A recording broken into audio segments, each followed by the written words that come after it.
What's up, digital world? Win rate 0% back for a Digimon podcast on the Scots TCG channel. I am COB and I am joined by Bryce.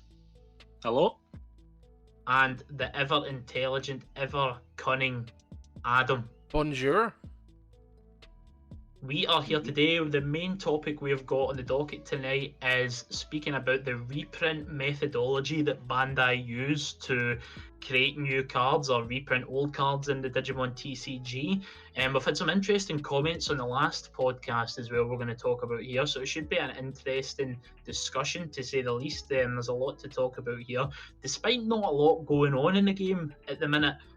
We spoke about it a little bit in the last one, but there's a wee bit of burnout going on here.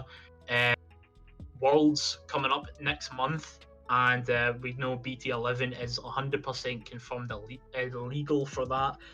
So a lot of people are kind of shying away from EX3, but I'm still having fun with it. What about you guys?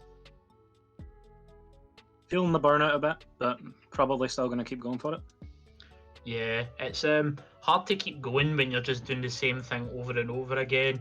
I mean, myself, I even came off of D Brigade for the first time, and I mean, unless you count the one-off Justimon deck I played in EX2 out of desperation, this is the first time I've came off a D Brigade since it has been released. I actually played Machine Dramon at Tokyo Toys last week. The goated deck, man, it was very fun. How are you finding it? It's very fun, man, and when it does its thing, it's amazing. There's nothing, it's so satisfying just to drop a giant guy, blitz, swing into one of their Digimon. I actually created this god stack against Metal Garurumon. The Metal Garurumon haters will rejoice that I 2-0'd it last week. I made this giant god stack where he had the 12k level 6 normal Metal Garurumon out, and he didn't quite have the memory to evolve and bounce my guys and unsuspend and all that shenanigans. So I made a Machine Dramon. And it had like 2 checks, Pearson, a Metal Mamimon, and Reboot underneath it. And it was the Metal Greymon that lets you swing into unsuspended Digimon. So I swung into his Metal Greymon. It was boosted by a Mega Dramon that gives 2k. I pierced him for 2 checks and a Metal Mamimon to blow up his Garurumon that he had as backup in case I deleted the Metal Greymon, the Metal Garurumon. So I got a massive dopamine rush, got the 2-0 in. That felt awesome. But have you guys been playing much recently? I don't think I've seen you a whole lot at locals. Yeah, nope, not particularly. Although there is a reason for it, is that I was working on becoming a One Piece judge. So I was doing a lot of testing and stuff so I could get my head around the rules, because oh boy, if you guys don't know by now, the official judge program is out for Bandai. They've launched the Discord. You can find it on any of the card games that they run's websites, and it's covering Dragon Ball, Digimon, One Piece, and Battle Spirit Saga when that launches next month, and it will probably cover fucking Union Arena or whatever the hell it's called when that launches in May/June/summer sometime. So I've been doing a lot of work on like judge stuff, but I'll be coming to locals pretty soon because obviously we've got finals coming up and I need to prep for knowing all of the BT11 rulings and stuff like that. The God Judge has logged on. A lot of people seem like they're kind of in the One Piece hole at the minute. I know a lot of people have been talking about, oh, Digimon is dying, but it's just a slight lull because of the One Piece hype and Crimbo and the burnout that Bryce and I and Adam are all feeling at the minute because of the EX3 spacing out. But, you know, it's still fun and it's a little time you can take to try some fun stuff out. Locals tends to be where people sweat a lot, but I think because people are transitioning to testing BT11 and you can only really do that online unless you've got proxies. So certain people are just kind of having a bit of fun with it at the minute, which is good to see. There are also people just trying to hard force Melga again at locals though and take the dub, take advantage of the people such as myself playing the meme deck Machine Dramon. Do you really think locals are that sweaty for us? I feel like maybe Fridays, but not Wednesdays. It's a toss-up. Yeah, it does depend on the night and who shows up, but I mean, last week, man, TT got over 15 people, I want to say.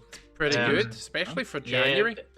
Exactly, man. It was really good. It was quite funny as well because the goat Kevin, when I went in at like 5:45, was like, "Oh mate, I don't know if you want to pay in because nobody showed up yet."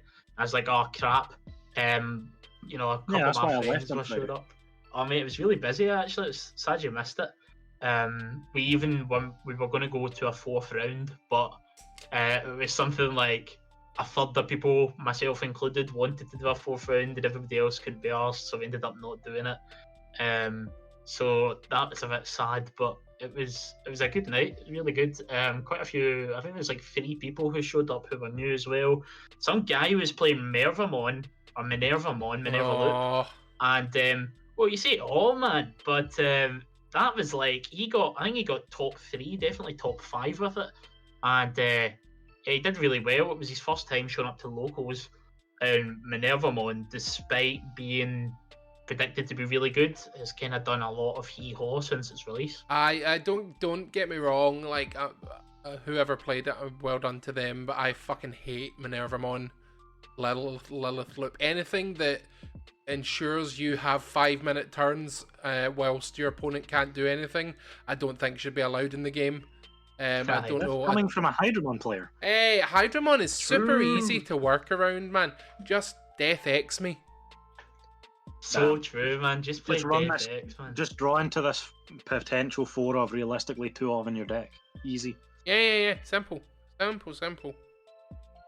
So I was thinking as well, you said Death X, and it's honestly crazy how much you can farm this card for conversation in Digimon.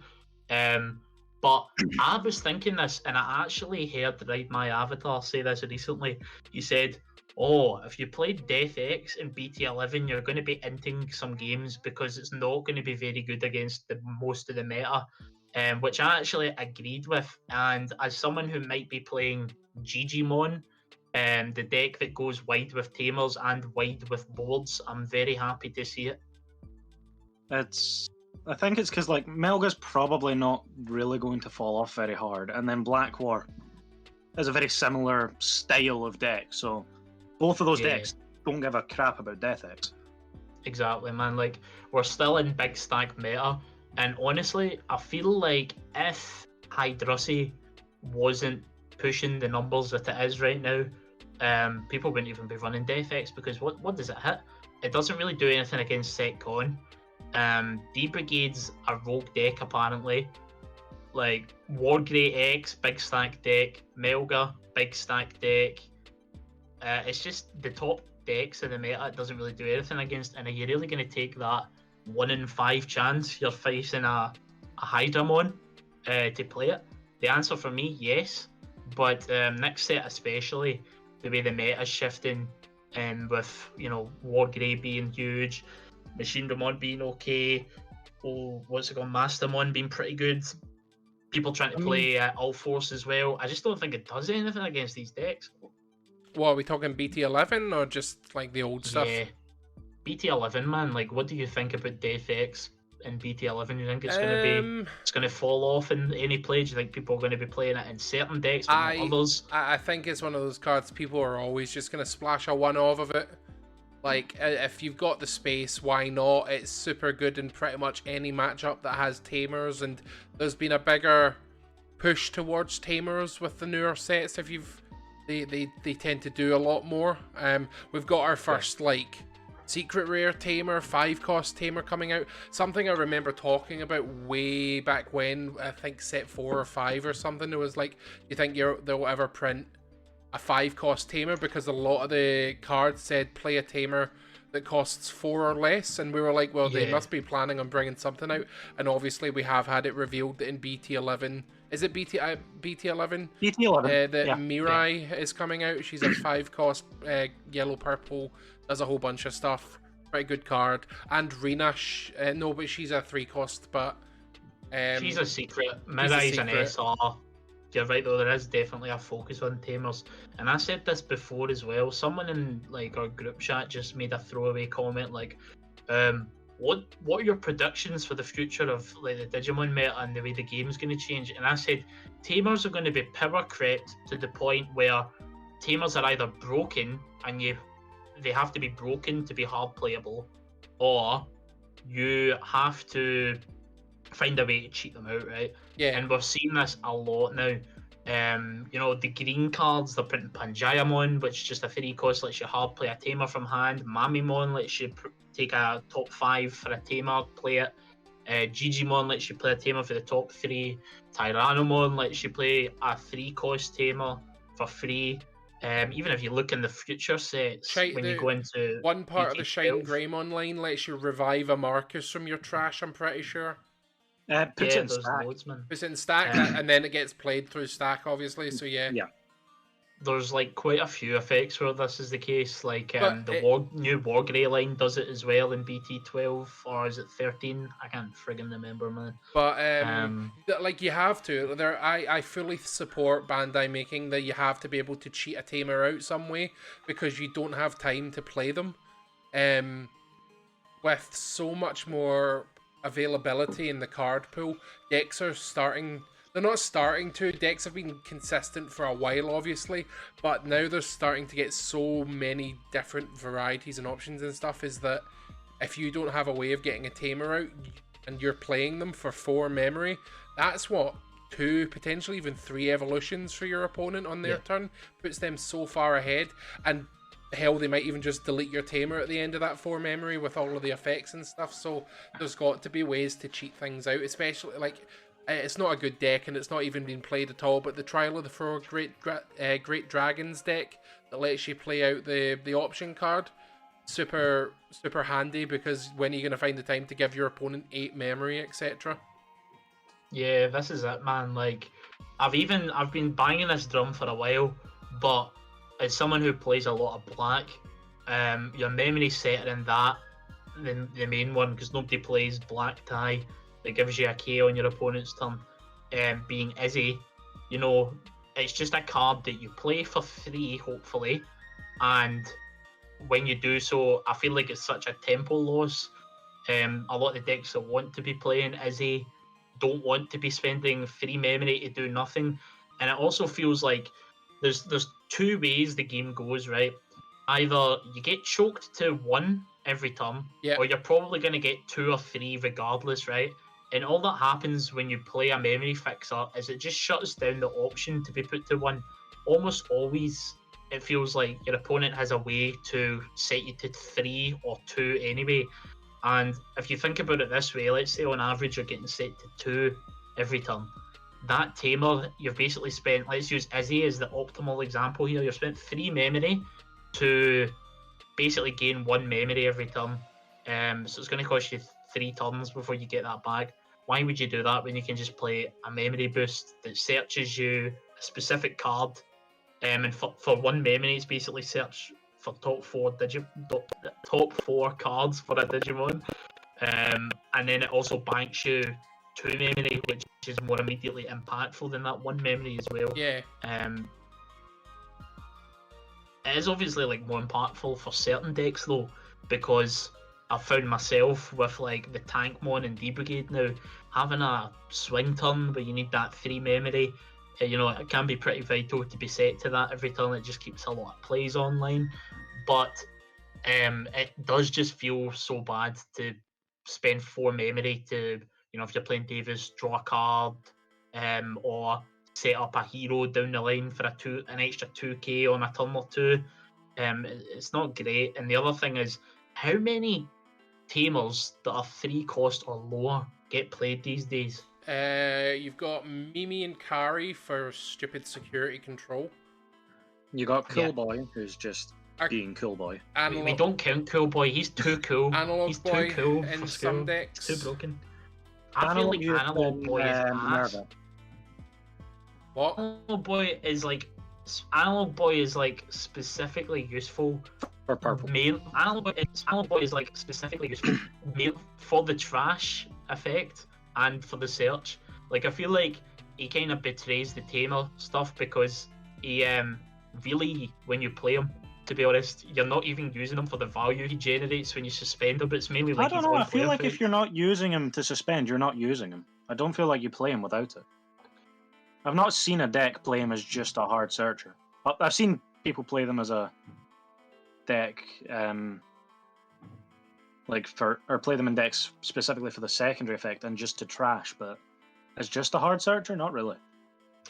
Yeah, I mean, certain decks can really take advantage. Yeah. Cool Boy is the main exception because that card is just insane. What they were smoking when they made it 2 memory, I do not know. See, I think it's fine being 2 memory. I just think its effect is extremely powerful. I think it does too much for 2 memory, man. Like you can't even. Oh well, no, because Analog Boy does 2 things for 2 memory. Just say like some of the other 2-cost tamers only have 1 effect. Yeah, a lot of the old ones only have 1 effect. Like you look at Green Izzy, when you suspend a Digimon, gain 1 memory, and that's okay, to be honest. It's not even horrible. Black Tie, when your Digimon's suspended on your opponent's turn, i.e. blocker, you can suspend him to unsuspend your Digimon. You know, things like that. It used to be little niche effects that were not too big an investment and kind of paid up over time. Also, I mean, the classic Black Tamer Joe Kido, you all know him, right? Oh god, I haven't used that since like set 4. You used Joe Kido? Yeah, in a really old Craniumon list. I think it was actually a set 3 Craniumon list, but man, actually to make that card work, it is so ass. Like, Adam, do you even know what Joe Kido does off the top of your head? I haven't even a clue who the guy is, mate. What? Joe Kido, the tamer of Gomamon? Oh, that guy? Oh, the guy that's a complete dick throughout every show that he's in. A warrior, I'd say, but sure. But Gomamon, I want to be a doctor. That's okay, Joe. I'm here for you. And then Joe does some really horrible thing to Gomamon. Gomamon forgives him. Rinse and repeat. Yeah, it's a bit tragic. But what is even more tragic is that in the Digimon card game, his effect reads, start of your turn, gain a memory if you have a blocker. Right. And has he been printed on anything else? He's your favourite tamer. Oh, Izzy and Joe, that's correct. That is correct. Sora and Joe as well, yeah, Bryce, you're right. But there are no dedicated Joe Kido cards that are good. That one is... Oh no, there's also the blue one that's also a 2-drop, but I actually can't even remember what its effect is. Is it? When one of your opponent's Digivolutions is trashed, you may suspend this to gain a memory, and it's a 3-cost. Great. Absolute garbage. The other thing is about the black Joe Kido, right, that makes it even worse. It's start of your turn, not start of your main phase. So... You know, you can't raise a Digimon that you've been raising and gain a memory. In Bandai's defense, this was long before they thought of, we could do things at the start of their main phase. Yeah. We can make cards good. Like, do you think if you printed Joe Kido today and it said start of your main phase, do you think it would be broken? No. But bro, you can raise your Gardramon and then gain the memory back. Yeah. Oh bro, you can raise your blocker Agumon and gain the memory. Exactly, man, it's cracked. But yeah, anyway, we went on a complete tangent here talking about bloody Joe Kido, my old passion project from BT3. Your old passion project involved Joe Kido? Yeah, he's got the drip, man. Joe Kido's got some major drippage on him. Oh. Is that even still used? Drip? Yeah, is drip still used? I think the world's moving on to Rizz now. Yeah, I've heard that, but I don't know. I know what it means, but I'm like, if I say this, I'm going to look like a predator. Yeah, Rizz and drip are different things. They're just like they're not interchangeable, but I feel like they've got similar vibes to if you've got the drip, you've got good fashion. If you've got the Rizz, it means you're like charming and can pick up people. Yeah, exactly. I feel like people with good drip tend to have good Rizz as well. This is the sort of discussions that the middle of January gets you, by the way, guys. Like, the Digimon card game scene, we're not even just scraping the barrel. The barrel's fucked off to a different city, and we're just standing around. Man, give us the next Like, set out, what Bandai. next episode, guys, we're talking about BT11. Episode after that, we're talking about finals. Episode after that, we're probably going to talk about the results of finals. This episode's your wild card, baby. Yeah, well, Talking about how much Rizz you got. How much Rizz have you got? Man. I've got not as much as Joe -0. Negative Rizz. If we're not on the BT11 pre-discussion video next episode, I will be bringing up swag, and we'll be going to in-depth discussion on the phrase swag. Go through old dead words. I'm bringing it back, man. Just like Bandai are bringing back some of your favourite cards. Segue. Smooth. Oh yeah, baby. So smooth. So good. I've got Major Rizz. Right, and then, but just like that, we're back off topic again. I know what I'm naming the episode. Rizz reprints and rotation. That's it, baby. Oh my god. That's it, baby. We've got it. Hard. That goes so hard, man. Just like the new reprints, Bandai is maybe or maybe not bringing us near the end of this year. Yeah. So as we all know, Rising Wind has been fully revealed now in Japan. We've got a variety of classic banger cards coming back. A lot of people worried it's not coming here because it's not got a full release date. I don't really want to speculate too much on that right now because we're not sure one way or the other. So, I think quickly, I do think it would be silly. I agree, man. I think it would be silly for them not to bring it to us. Especially with the amount of cards in the set that are new as well. Yeah, like it's a full. I couldn't see them denying us all that. They're like, because Ghost Game is a continuing anime, they've slowly been trickling in the Gamamons and the Thetismons and stuff. It started with just a lone Gamamon, and then we got like fucking Batel Gamamon. Then we got the level 5 Kano Weissmon, which isn't Gamamon for some reason, but as a Gamamon. And now we finally have the Siriusmon and stuff like that. We'll talk about RB1 closer to the time, but my main thinking for that it is coming is that, like you said, Callum, we've got all of these cards that are exclusive to the set. Where the hell are they going to go otherwise?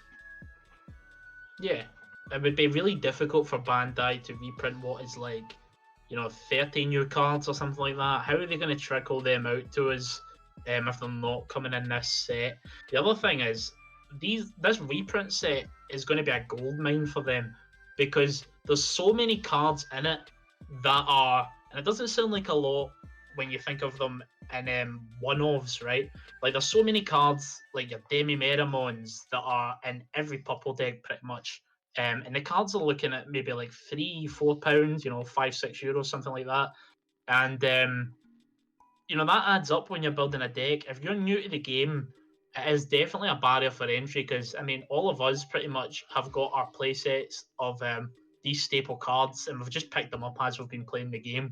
But if you're a new person wanting to get into Digimon, it's going to be a bit of a hit to the wallet. I don't even having to pick up all these cards. I've not even thought about it like that, to be perfectly honest. Like, I've been playing since the card game came out, so I've opened boxes of the new sets when they've come out and picked up everything I need, apart from, like, Magna Angemons, but I've got a play set of those now as well, so, like, I've got everything that I need, but coming into the game, if you're brand new, yeah, like, how much does a TK memory setter go for? Like, just, I know that it's been reprinted or it's got an alt art a couple of times, but the original card is still like must be like a tenner or something at least. That's £40 on 3 or 4 tamers alone. Yeah, like a lot of those classic memory setter tamers that have been played since the start of the game. You're going to look at about a £5 for most of them now. Some are 3, some are 8. But around a £5 is probably a good shout for these. Play set being 20 quid. And like Adam says as well, the initial printing of them, especially those BT1 box toppers, are extortionate. And the thing is, those are still going to be extortionate when the reprint set gets released, because they're max rarity versions of the cards. And the new reprints look to be foils of the original art. Yes. So that's a good thing in a lot of cases. But it's still not going to be as nice as your shiny yellow child from the box topper. But there's quite a lot of good cards being reprinted in the set. Adam said Magna Angemon, that card's crazy expensive for an SR. We're talking like £25-30 right now, and decks are playing 2 to 4 of them. Friend of the pod that always gets brought up, Dylan, is like that every week. Mate, I want to play Tats Control, but I've not got any Magna Angemons. And it's going to stay that way for you, Dylan. Keep trying, Dylan, man, because I know for sure you're not about to drop 120 quid on Magna Angemons. It's a risky investment, to say the least, right now, especially with another reprint on the horizon. They've got that anniversary box coming out. I think it's coming out shortly, to be honest, within the next couple of months, maybe. Somewhere around then. So that's coming out quite soon. That Magna Angemon's going to be dear, so I don't think it's really going to make the card that much more accessible. But there's a huge amount of cards they've reprinted. It's not just the 30 quid ones.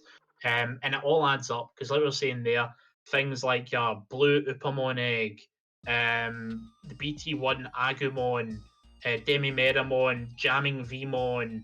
There's a ridiculous amount of cards that are getting reprinted that are staples for their colour. And are currently setting people back, 3-5 quid a time. So it's really good that we're hopefully going to get this reprint. So but what we want to talk about, you go for that. I was going to say, so like looking through the list, obviously you guys can look up what is in the reboot booster, as it's called, RB1. What sort of card are you? Is there any cards that you're surprised at? You're gonna probably just come over to my house and shoot me, Callum. But I'm really surprised Craniumon's getting a reprint. No, I am as well. Considering that the deck has seen almost no competitive play since BT3 came out. In fact, I'm gonna go out there and say it's seen no competitive play since the BT3 era. What else? I think Craniumon was running like BT5 set control, but that still didn't make it very good. It was also in like Mega Zoo, wasn't it? But again, we're literally out here like, it was run in this rogue at best deck. So it is a bit strange it's getting reprinted. If you want to call me, a conspiracy theorist out here, perhaps it's because when they make this Royal Knight set, they want people to have access to the OG Craniumon. Maybe your boy's getting his X antibody.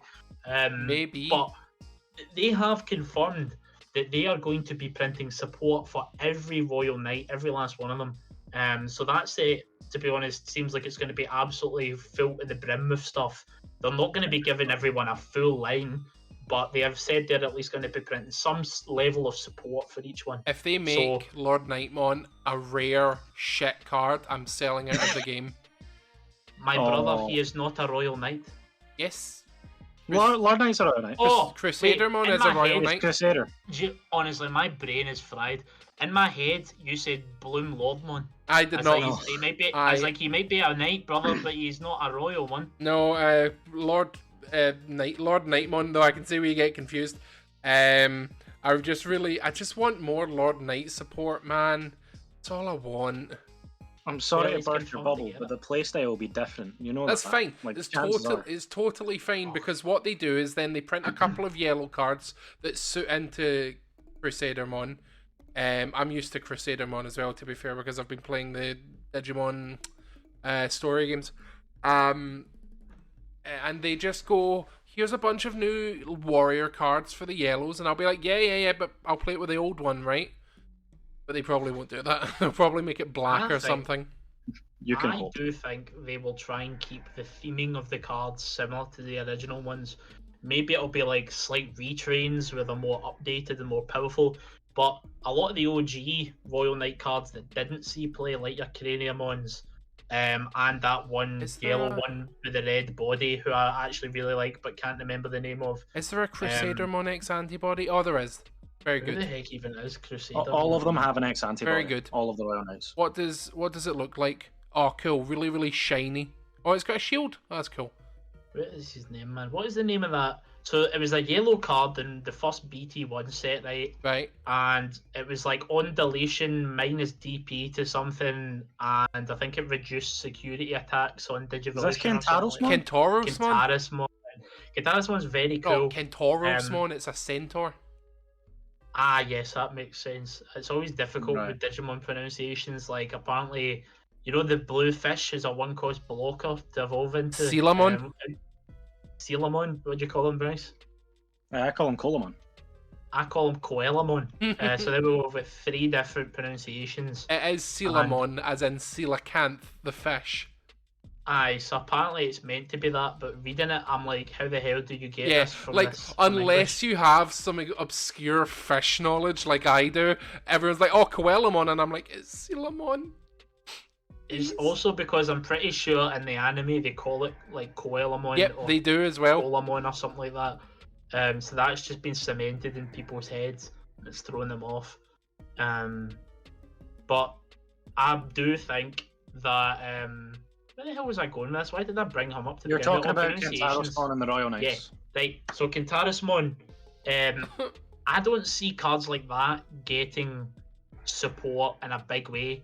Because who's going to be pogging at their gourd at Kentarismon? I will. Coming I will. out? I will 100. like- That card Can I- won me a store championship. Yeah, there's a story real? for that.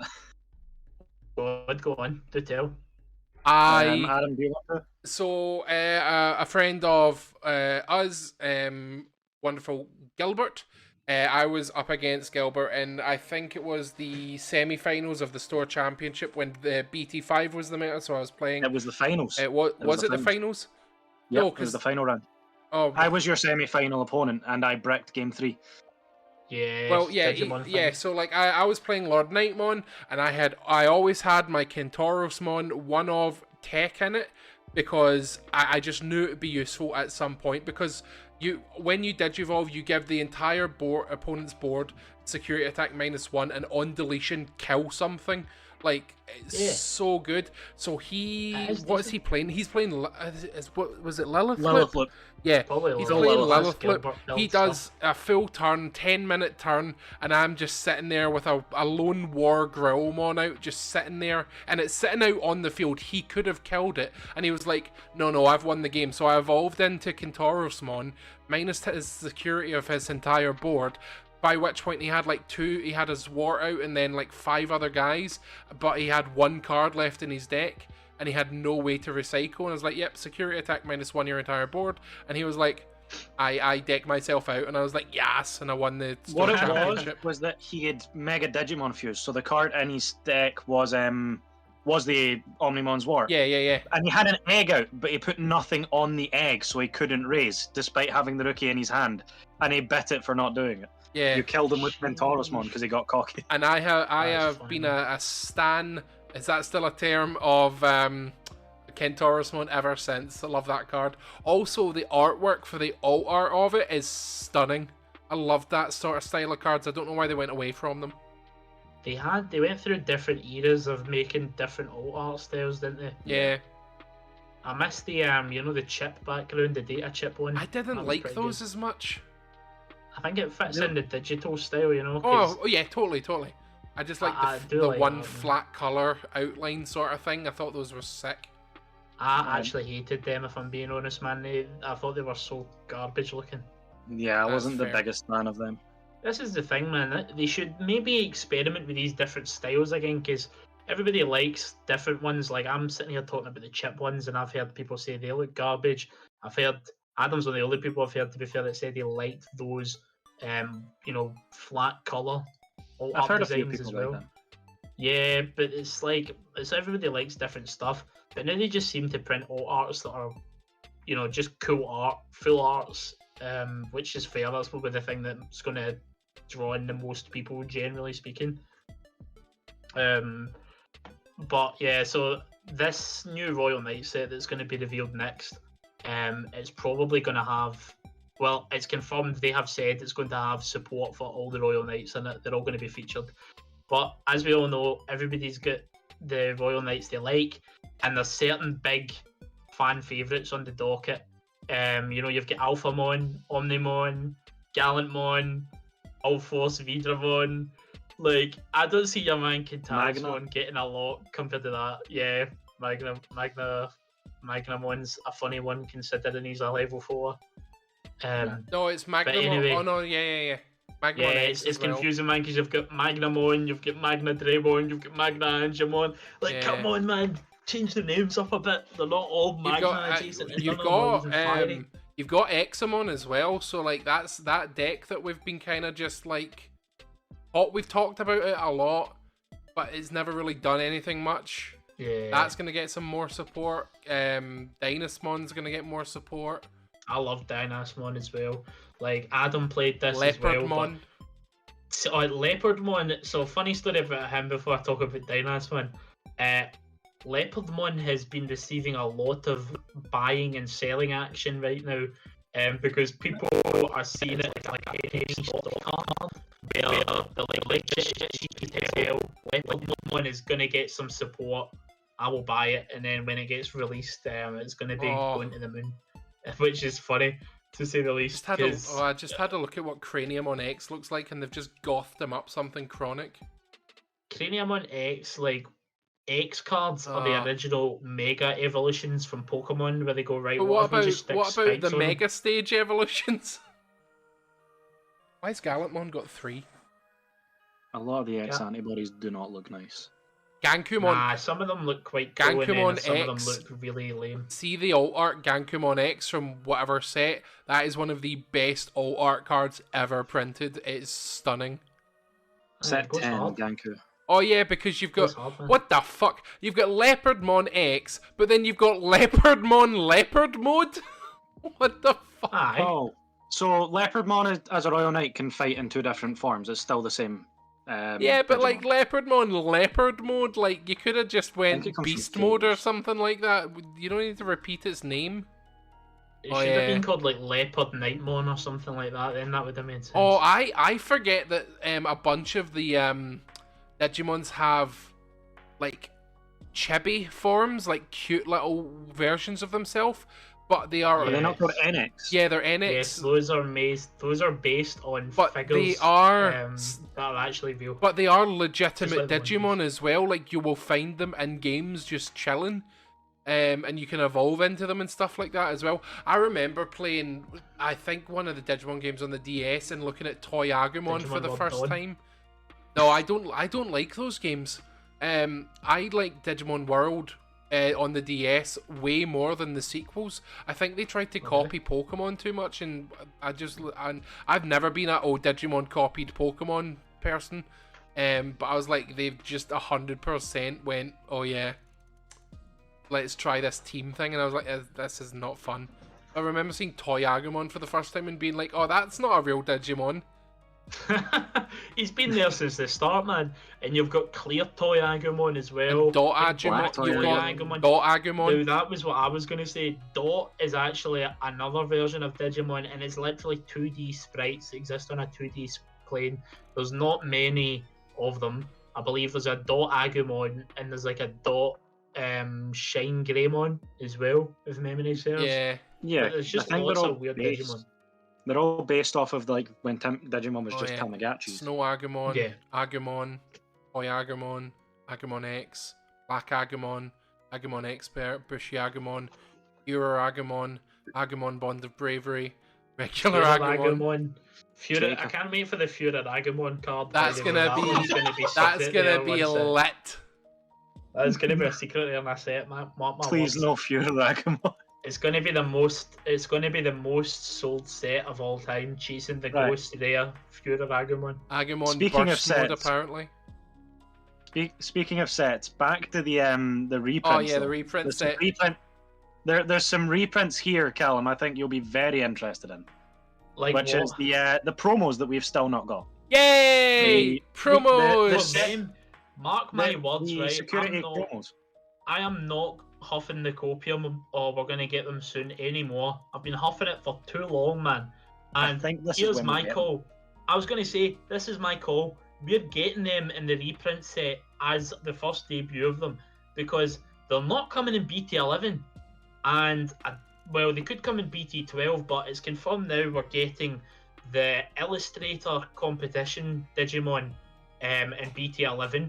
Now, the phrase they're using officially is box toppers. So they may come as your see-through plastic card that you get when you purchase a box. That may just be wrong terminology, and they may be in a pack or some sort. But that's confirmed to be what we're getting for the box toppers in BT11. And for every set that comes out, people are like, there are 6 security Digimon rookies. We'll get them as box toppers. I was right. I was one of them. No, I was right. I'm so sorry. We are getting them as box toppers. It's not BT11. We're getting them in BT12. That's what's in the limited card, like booster pack. We're getting them.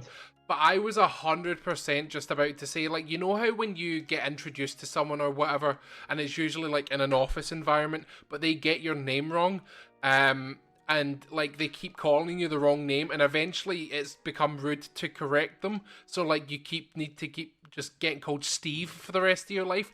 I was 100% going to say that's exactly what Digimon have done. They've not been able to find a good slot for them, so they've just went, nah, it's that we've done it now. Weird analogy for that, but that is a weird analogy, but I do understand. I hope so. Behind it somewhere. It's kind of crazy that we've not got them, considering Japan had them for BT9. Yeah, we were meant to have them a year ago. It's crazy. It's nuts, and it's a major impact on the meta as well, because cards like, now this is the one that I'm going to use because I play black all the time. The Doremon effect is the security effect triggers. You check the top card of your deck. If it's 4 or less play cost, you play it for free, and then you add the Doremon to your hand. If you don't add anything, you add both cards to your hand. So it's utterly nuts.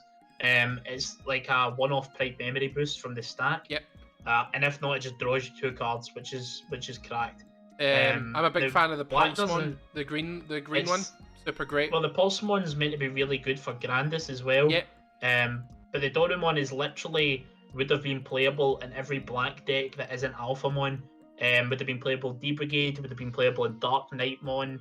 In the deck I'm trying to build next set, the Etamon Poop deck, that it would have been really good in as well, because you play lots of 3-drops that are level 4s. Yeah, like they're all not getting it. They're all really good. I like the Pulsemon, you know, like they do battle and then you suspend anything that they have. So it, do you think it kind of prevents the whole, oh, I'm gonna swing with a little guy first and then swing with my big guy, because if you swing with a little guy, your big guy might get suspended. It's the Melga counter as well. Mm-hmm. It's probably why Hydra did so much better against Melga in Japan, because they swing, restand, and you go, okay, down again. Yeah. The Impmon is, like, all of them are insanely good cards for their colour. Let me bash Balukomon. Nope, at the end of the battle, draw 2, then add to hand. Like, all of these cards are so good, and we've still not got them. If for any reason, Bandai, you're listening, please give us the cards quicker than 6 months away. Because we're getting, what, BT11, which is in a month's time. February 7th, exactly a month's time. We're recording this on February 17th. So it is... we're recording this on January 17th. Fucking hell. The set's coming out on February 17th. I really struggled with that sentence. Jesus Christ. Let's hope it does come out on the 17th and doesn't get delayed like everything else. God. Man, honestly, I will go crazy if it does get delayed, because big news, everyone. Your boy's going to Worlds. Yeah! Let's go. Hell yeah! I'm going. Very excited. Managed to get the time off work, and my course got moved forward a fantastic 3 days. So I will be there. I'll be travelling back up the road for England, and then the following day I will immediately be getting a flight to Bremen in Germany. Yarp. Meeting in the where airport. Your boy will be playing some jank. Yes, me and Adam will probably be taking a flight together or meeting up at some point. Bryce, are you got any plans to go? I know things are hard for you being a student, a filthy student. Filthy student. The filthy student life, chances are I will not be going with yous, but if it will happen, I'll see if I can do it. Yeah, it's probably the money more Did than you get anything in it. a ticket, Callum? Yeah. I've got a ticket for finals. I've not yet sourced flights or anything like that. I was going to say, I think the tickets have sold out, so like, if you had for finals. Yeah. Then I will not Holy be coming, crap. definitely. Okay, well, no worries. Nobody else will be going. It will be me and 3 other Scotsmen going. Yeah. Adam. Yeah. So it's quite a limited party. But you know, Scottish sweep, hashtag Scottish sweep, get it trending on Twitter, people. Yeah. Thank you. I would have liked to see a lot more from our locals going, but given the recent sort of attitude towards Digimon, I can understand why people aren't willing to invest in it and stuff like that. But like I the fact that you don't need to have earned an invite, I think is super handy for people as well. Obviously North America is so big that they have an invite list, and I think it's capped at 1,000 players or something like that. It's definitely 1,000 or more, yeah. It'll probably be 1,024 because it doubles. It always just doubles the limit cap. So 512 right. And then 1024 or something like that. It's going to be crazy, man, because they've not released what the prize cut-offs are either. Or even what the pricing is going to be, except for the top arts, the all arts of the Doraemon line. So it's going to be interesting, you know, because it's the finals. I mean, the only other finals I ever heard about, the pricing was utterly nuts. The alt arts for those key auction cards were just given out in packs to people that entered. Yeah. Like the Hammer Spark that still sits at 35 quid, the Gaia Force that was about that on release as well, and then like the Flower Cannons and the classic Heaven's Gate that of course saw a lot of meta play. And if it helps, I'm a judge for the event. Super fun. We don't know anything about it either. Yeah, it's kind of crazy, man. Like, I'm really looking forward to it because it's going to be really exciting. But there's also a lot of unknowns about it, and for something that's happening in a month's time, it's kind of freaky. What happens if the set gets delayed here? I'm going to have to play bloody D-Brigade or something.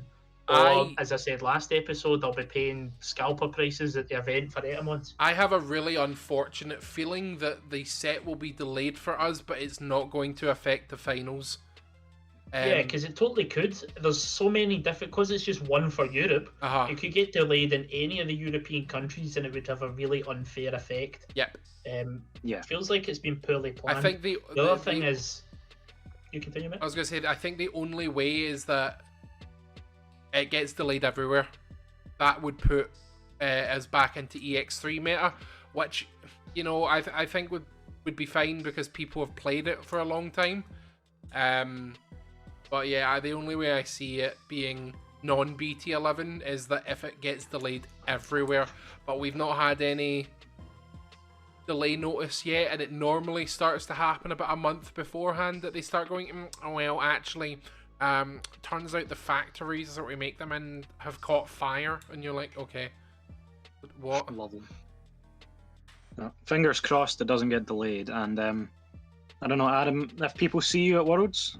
Yes. Come up, say hi. Yeah. I am going to be one of the judges that does deck checks for the most part throughout the day. But I will be wandering around. You'll see me on the stage and stuff like that. If you come up, say hi. I'm very easy to talk to. The guys will tell you that. Yeah.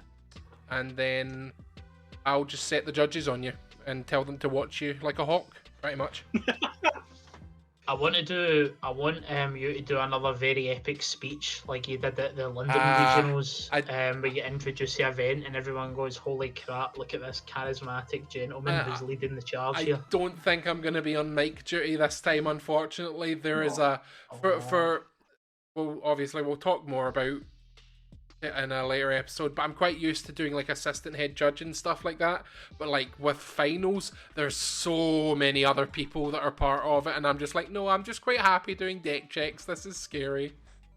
That's fair, man. But for the One Piece Treasure Cup, if anyone's going to that, I'll probably be assistant head judge shits, all the usual stuff. I'll be on mic duty because no one knows how to work a fucking microphone. Oh man. Nobody's got the charisma, man. As soon as they pick up the microphone and open their mouth, it's speech check failed. When is Treasure Cup for people's info? So, like, if you're interested in the One Pieces, Treasure Cup is Saturday the 4th and 5th of February in Birmingham at the Secret Space in Digbeth, I believe. We've actually got quite a nice 4-star hotel right around the corner from it, which I'm buzzing for because it's got a kitchen in the flat in the room. So I'm like, oh cool, I can make myself food. Nice. Oh, yeah. As opposed to just being like, let me just make a cup of coffee. Is that what you like when you make a cup of coffee? Well, no, but like when you go to a fucking hotel, just leave me alone. When you go to a hotel and you're like, here's this kettle that's definitely 400 years old. Here's a small packet of Nespresso. There's definitely. I've seen people like who make noodles in hotel kettles and stuff. So. Oh, I have seen someone that grilled a piece of salmon on an iron with a bit of parchment paper on it, and I'm like, mate, just go out and get food. What are you doing? That's so horrible, man. Because think about what the person in front of you is going to have to put up with. When they're trying to iron their damn shirt and it starts smelling of fucking salmon. Can you fucking imagine being like a top lawyer and walking into the courtroom like, why do I smell like salmon? There's something's fishy about this lawyer, guys. I don't know if he's noticed. Fucking piss Something's fishy about this Digimon podcast, man. I know. We're talking about January banter. It's just chalk it up to January banter, babes. It's smooth all the way forward. What was I going to say, man? Like, how many segues from conversations have we made here? We went from talking about the reprints, which, by the way, was the topic of the episode, to talking about a set that's not out yet, to talking about, I don't even know where we went from there, but we ended up on friggin' grilling salmon on a damn iron. Yeah. This is what happens. To hear it. That's what you tune in for. This is what happens when we record ahead of schedule, because I'm going to an event this weekend. Why? Yep. Man is hyped. And I am hyped for the reprint set that we will 100% be getting, Copium. Me too. Should we do closing thoughts on the reprint set then? Reprints. Well, quickly. Well, just reprints in general. Yeah. When we talk about reprints, obviously they're not just they are reprinting it to make them more accessible, but what they are doing as well is that when they reprint these cards, they are giving them a block number. So block 0, or rather, as instead of a 0, it's just blank. Was up until set 5, and then set 5 to 10 was set block 1, and then block 2 is from set from set 10 onwards. We're assuming till BT 15, and then it'll be block 3, etc. So by reprinting them, they're bringing them into the current block, which means that they'll stick around should they ever implement some sort of block rotation. How do you guys feel about block rotation? Getting rid of 5 old sets and just keeping a select number of cards. Honestly, I don't like it, because when I first started playing card games, right, it was as a kid, and they did set rotation in Pokemon. Yep. And the worst feeling of all time was building a collection as a little kid. Oh, yippee, I am happy to use this card.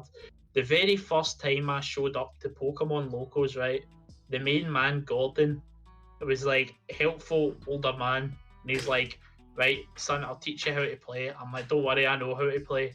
I play down my damn base set Charizard or whatever. He's like, son, you can't use that. I'm like, how no?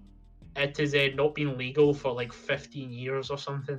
I'm like, right, what the hell, man? That sucks ass. So it does have issues like that where your collection starts to become more useless over time. But the main reason, the argument you could make for it is that they're printing, and I said this in the last episode, right, because it is a big issue to me, they're printing so much support for the same Digimon that they're hitting critical mass to the point where the decks are probably always going to be viable, because they're always going to keep getting drip fed more stuff. And they're having to print new, crazy, weird colours and very specific niche printings of your Agumons and your Gabumons and stuff like that, because they've got so many cards now that they can't just make another good blue Garurumon line, because good God knows that that's the last thing this game needs. They should just stop printing Garurumons in general, to be honest. It's a bottom tier Digimon. They'll never do cool. that. He's kind of cool, right? But, you know, Melga's severed it for me a bit. I like her little lizard boy. I just don't like Melga. I mean, as a kid, I was always Team Ty rather than Team Matt, to be fair. I was Team Same. PK, to be fair. Well, they need to give Buddy Patamon some love because the boy has not had one good line since the start of the game. I know, right? Oh, yeah, guys, here's this Patamon line that evolves up into something fucking useless. The level 5 you should be hard playing. Oh, here's Dark Seraphimon, which is not good.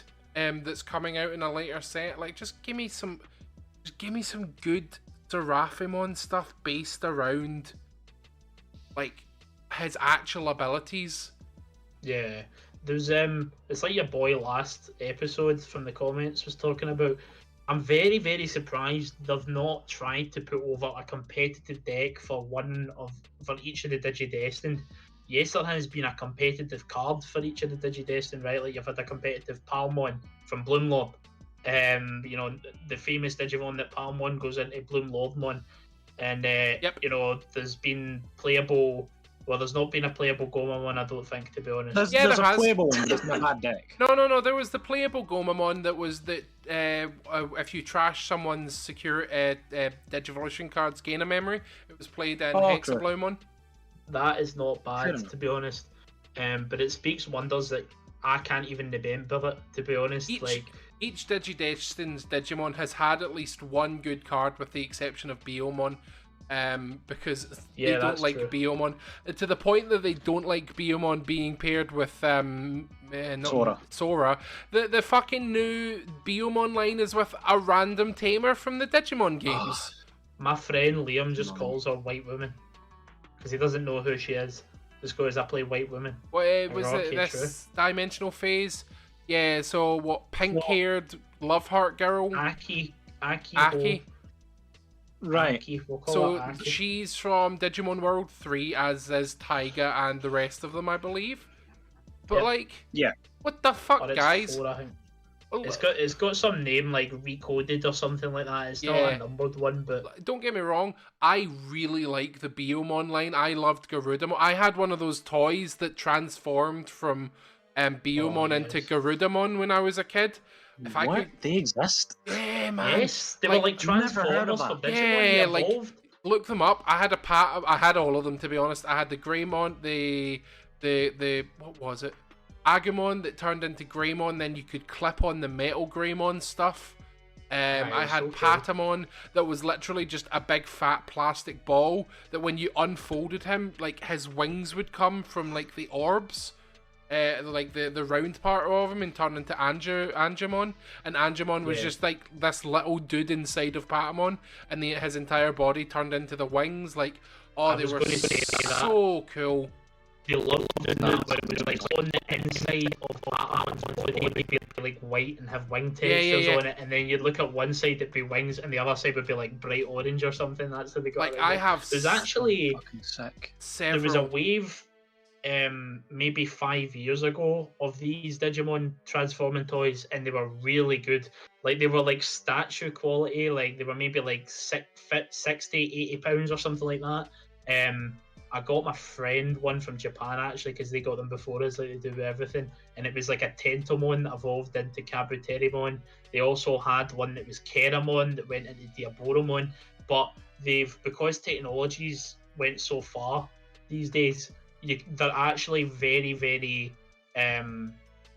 good and convincing. Like when they evolve, it's hard to tell that it used to be a Keramon. Oh, that is cool. They're really, really good, man. That's so cool. There's even like a Doraemon one as well, and they just look like they look like normal statue quality figures before they evolve into the next. Some of them do. Keramon does it, okay, but but what's happened to Gabumon? What the? He's got like a gun on his side. Gabumon's packing. I haven't seen it, but Gabumon has got that thing on him. I think that might be his tail, but his tail is very disproportionately large. What should the listeners Google to see these images? They are called Digivolving Spirits when I looked them up. Digimon Digivolving Spirits. There are 10 really cool. There's loads of these I've seen recently. I saw a guy on Reddit who was posting one he had that he found in his loft, and it was so there was two I saw. There was one that was the Digi Egg of, what's the one that goes into Raidramon Digi Egg of, is it Friendship? Great Dramon? Something like that, right? No, it's the green one. It's Courage. I can't remember, right? But it's like I don't think it's not Courage. No, it's Friendship. Courage is Flame Dramon. Oh, right, yeah. Yeah, but it's like it looks like a black boot with a spike coming out of it, right? And anyway, this black boot unpacks and turns into a Raidramon. It's really cool. And there's another one that's a Vmon, and he just like bits fold out of him and he turns into Flame Dramon. But to be honest, it looks more like Vmon cosplaying Flame Dramon, right? But looking back at that image, look at Gatomon, look at Angelwimon, and then look at her reflection. Cursed. It's like a rabbit. Cursed Gatomon. You can see the Agumons as well. The back of the wings has become their face. Oh, that looks like a FNAF animatronic of Gatomon. How did we get onto this topic? Because we rotated rotation into rotating toys. Listen, now rotating back to rotation. They were rotating back to rotation. Bryce, what do you think on the idea of removing large chunks of the Digimon cards? So, one, I don't think they're going to actually rotate it anytime soon. Like, they started printing blocks on one of their other games, Dragon Ball, and it's had no signs of even attempting rotation. But I think for this game, it could be really good. Oh, I think that's an opinion. Tell us why. I think it could be good as well. It's like, there are, obviously, most of the older cards aren't great, but there are certain cards that are just disgusting. Like the Were Garuru promo, for example, that's getting a reprint, 0, as we're going to call it. That's getting a reprint. Sadly, it's getting a reprint. It means it's not getting hit. But I don't know, man, because I mean, if you look at a lot of these cards, so most of them have seen some form of playability, right? They've kind of prioritized all of the reprint cards have seen some playability, if pretty not much, strong playability. At some point, they all have potential, right? As they're running theme with them. And you know, it's cards that they're probably looking at and thinking, well, at some point this could be running in the future.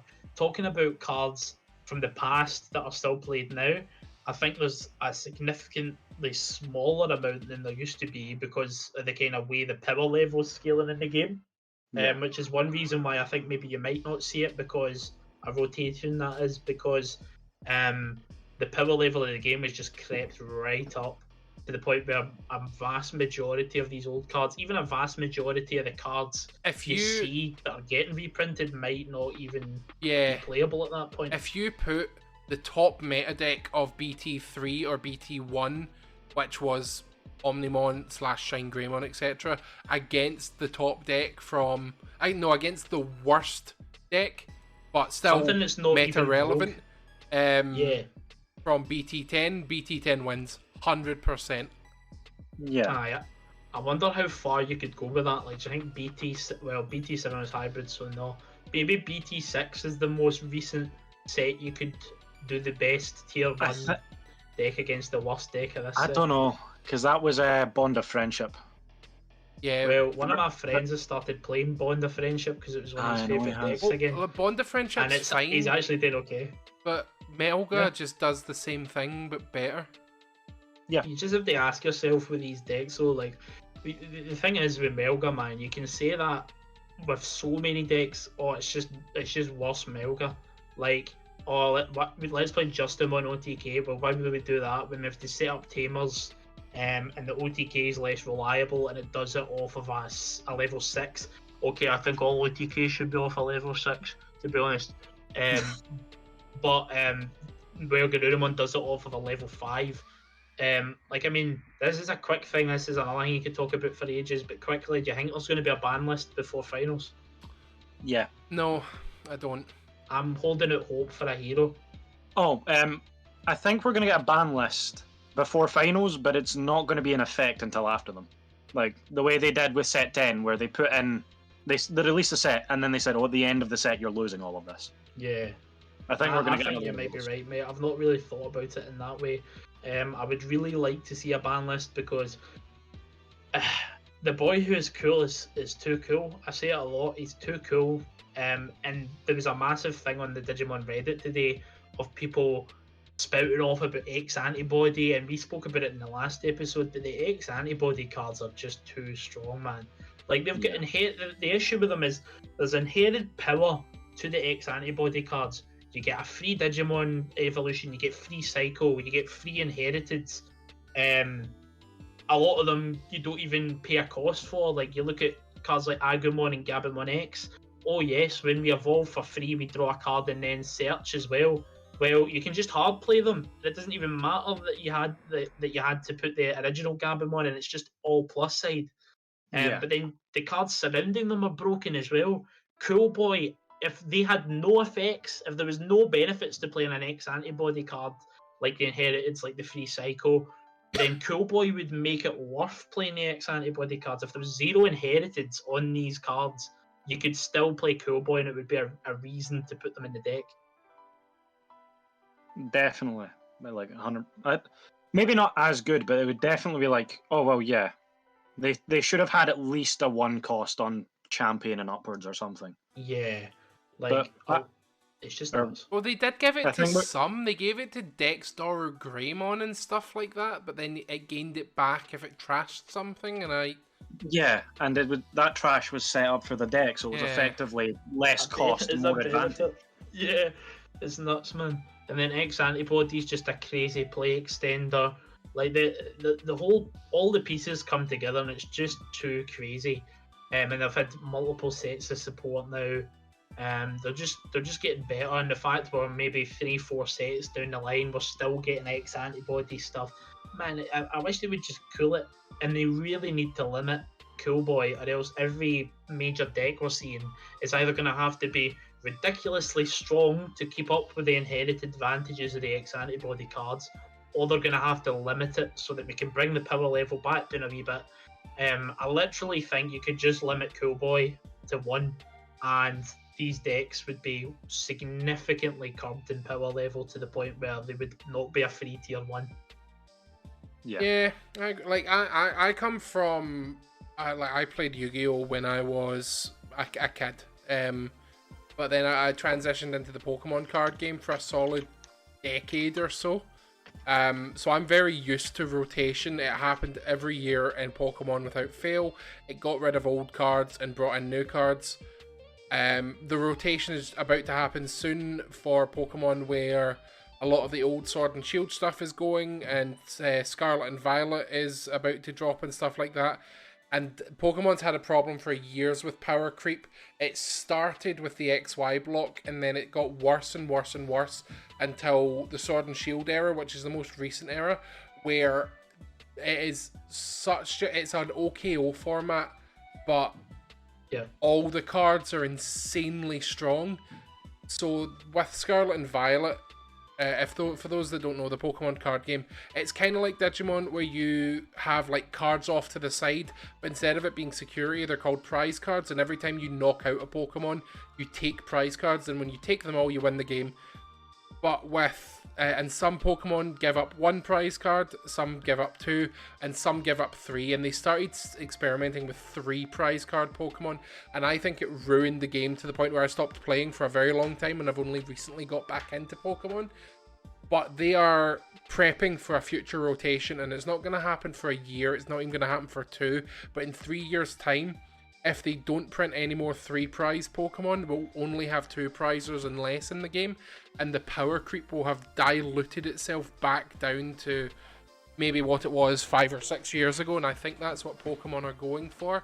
And obviously this has just been a big ramble about the Pokemon TCG, but my overall point is that by implementing rotation, you can control power creep a bit better. So the strongest Digimon we've got at the moment is 16k DP. I can expect to see more of that. I think we'll get 17 and maybe even 18k Digimon eventually. But by implementing, I think it's different, man. Well, it's weird. Sorry, what were you going to say at the end of that? But by implementing rotation, they can eventually prepare to get rid of those big Digimon again and bring it back down if they need to. And then that was the end of the talk. Good. I think it kind of annoys me though, right? Because we talk about power creep, right? But you can literally prevent that by good game design.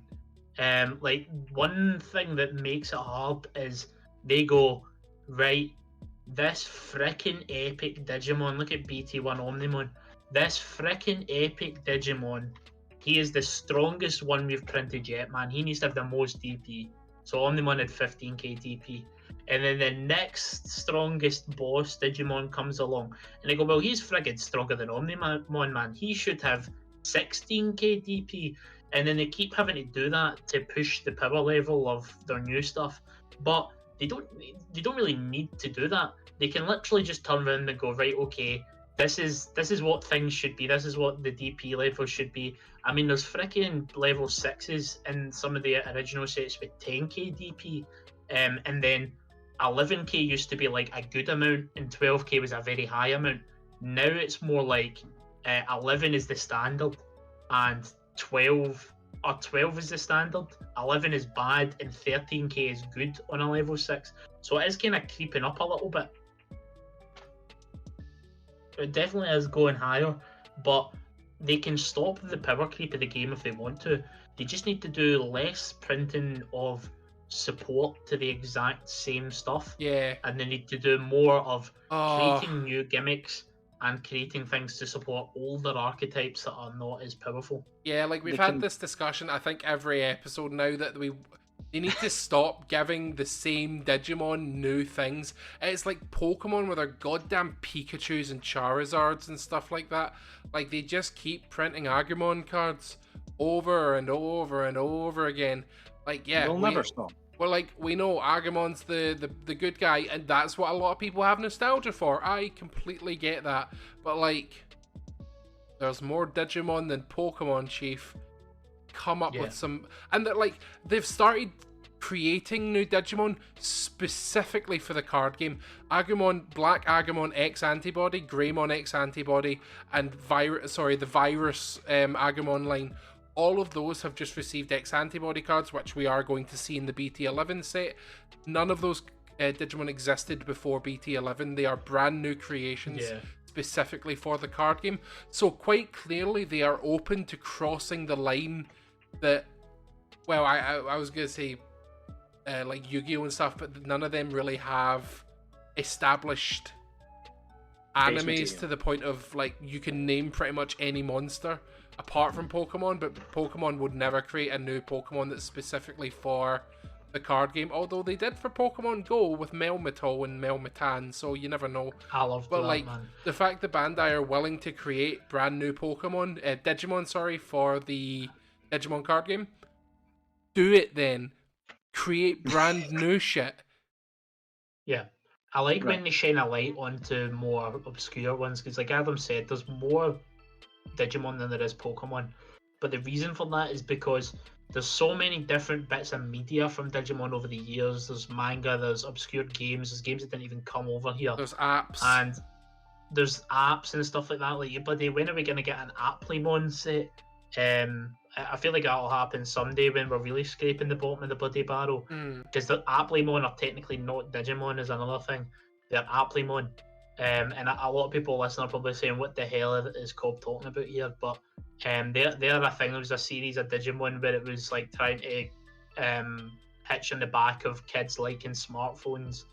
And the Digimon came out of a phone. So that was a thing. But my point being, there's so many Digimon that are from unique source material that have not been covered in a series, and if they're going to make a new series, these Digimon are probably not going to come back into them. Like, if you look at things like Ghost Game, that's like a Villain of the Week sort of show, and the Villain of the Week tends to be like an iconic Digimon from the past or something that's actually been relevant in previous Digimon series. Yeah. So they need to keep doing like what they've done with things like Venmon. This is probably the best example. Venmon has not been in a single Digimon game apart from Digimon World 3. Venmon, Snatchmon, and Galacticmon and Destromon, they're only in Digimon World 3, and they made a full unique archetype for them. Yeah. Granted, it's not going to be the most goated top tier archetype, but it's playable and it's competitive. So it's really cool that they've done something like that. Would just like to see more of it. Yeah, exactly. Yeah. And that's another way they can prevent power creep, and they can stop the need for a set rotation. They need to bring support and creating new archetypes And that don't go crazy for pushing the benchmark of the power level too hard. And Looking at you, that is exactly how you prevent power creep. So we've got alternate Digivolution now, or special Digivolution that it's called. The Gamamon line is a great example of it. Digivolve 2 from a Gamamon, or if it has Gamamon in its card text or something like that. Yeah. Pretty much all of the Gamamon line has that, including the purple variant, stuff like that. That's how you prevent the power creep, because you go, I'm going to print this very good level 4 Gamamon card that if you are not playing it in a Gamamon deck, is too expensive to run. It is here's a 4-cost level 4, but it's a 2-cost if you evolve it, if you're using it in a Gamamon deck. Give more decks their archetypes by saying, yeah, you can absolutely play this Black Digimon in Black War Greymon, but it's going to be super expensive if you do. I mean, And most then of the that's the colours are trade-off. kind of moving to that, aren't they? Though, other than I'd but- say green, I'd say most, No, but actually all- green, all- yellow, and purple aren't. Pretty much every set that we're getting from now on, the Digimon in it have special Digivolution.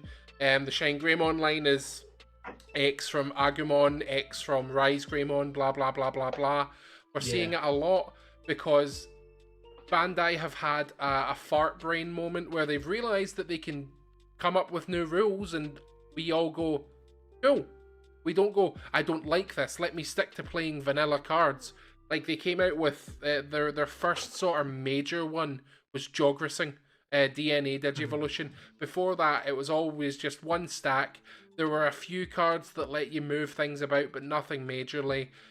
Jogressing came about, and surprise, surprise, everyone went, yeah, thank you, we've been asking for this for 8 sets now. They've then brought out, then they brought out the X-Antibody stuff, and everyone went, yes, this is cool, we like this. They keep bringing out stuff, and they keep getting a positive response from the community, I think.